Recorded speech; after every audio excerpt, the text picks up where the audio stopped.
In this video, I will quickly explain you what a trailing stop is. I will show you what's the difference to a stop loss, how it works, and how you can use it when trading. So first of all, let me explain you the difference between a normal stop loss and a trailing stop. A normal stop loss, of course, you enter at some point. In this case, we can just assume this white line right here represents the Bitcoin price action. And in red down here, I show you an example of a stop loss. So let's say we enter the position right here and place a stop loss at a certain price. Of course, the stop loss will remain exactly at the same price all the time. And of course, the price, if it goes up and at some point crashes down, then we will be stopped out at that price and therefore make a small loss that we've set at the beginning. Now let me show you the other example, which is a trading stop. At a trading stop, we do not set it at a certain price, but instead we enter a distance to the current price. So at the start of the position right here at the entry, we can set, for example, a retracement distance of, let's say, $1,000. And then the trading stop does not stay at the exact same price, but instead, if the price goes up, for example, in a long position, then this trading stop will move along with the price to always keep the distance of $1,000 to the current price. Of course, this only applies in a long position to rising prices, but if the price instead goes down, as you can see right here, our trading stop would stay at the same price. It wouldn't make sense if the trading stop would also go down here, because then, of course, if it always is exactly the same distance, then it would never be reached. But that's not the case. Only if it goes into the right direction where we are making profits, it moves along with it in steps up, but it cannot go steps down.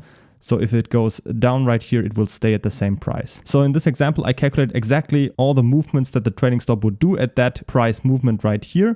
So as you can see, it would move up in these different steps. And then at some point, if you get a big spike, the trading stop moves along with it. And then if you get a big crash, that's now the big difference. Of course, at a trading stop, you would be stopped out right here. Only if the distance of $1,000 down here, the price gets below it, then you will be stopped out right here.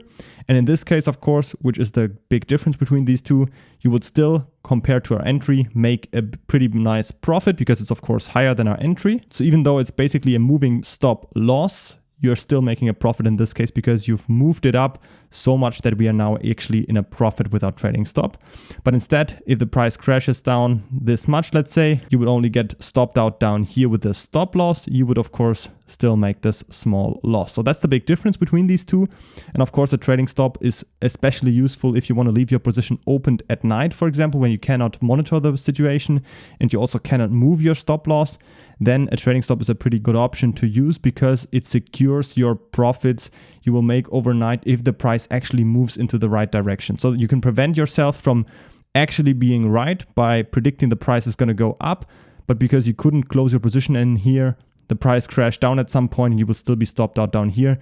Instead, with a trading stop, you can secure yourself that you cannot make any more losses than this distance that you've set here at the beginning. So if you're right and the price rises, you will secure your profits along the way. Let me quickly also show you an example right here. So let's quickly open a position on Bybit, for example. Just open a long position, confirm. And now down here, you can go to trailing stop, click on add. And now you can set a retracement distance in here. Let's say $1,000. Click on confirm, and now we've set that up. You can see it right here. And now this is not a normal stop loss that will stay at the same price, but instead, if the price goes up, of course, as we've seen, our trading stop would move along with the price. So that's easily how you can use it. You can see it down here, the retracement distance and where it currently sits. And of course, you can edit it at any time too. And that's how you can use a so-called trading stop. If you want to know about the best exchanges where you can use a trading stop, because this feature is actually not supported on all exchanges, make sure to check out the video description. I've linked you my top 3 exchanges, including the one that I've shown you right now called Bybit. And you can always get there the best sign-up bonus possible for all of these exchanges. If you have any other questions, feel free to ask them in the comments.